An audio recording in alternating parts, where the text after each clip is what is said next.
Des habitants du centre du Kenya ont dénoncé vendredi, à 10 jours d'une visite du roi Charles III dans le pays, la lenteur du processus d'indemnisation des victimes suite à un incendie en 2021 attribué aux forces armées britanniques stationnées dans la région. 7000 plaignants ont rédigé une lettre ouverte au gouvernement britannique, lue par leur avocat Kelvin Kubai lors d'une conférence de presse.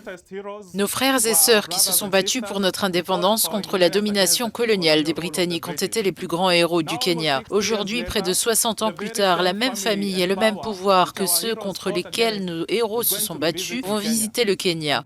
Certes, il a été dit que le roi Charles présenterait des excuses pour les crimes commis à l'encontre des anciens combattants Mau Mau, ce dont nous nous réjouissons, mais il est intéressant de noter qu'il a décidé de ne pas se rendre à la Batouk, à Nanyuki, pour rendre visite aux nombreuses troupes britanniques stationnées ici. La justice kenyane a ordonné le versement de compensation pour cet incendie qui a ravagé plus de 4800 hectares lors d'un exercice militaire mené par l'unité de formation de l'armée britannique au Kenya, la Batouk.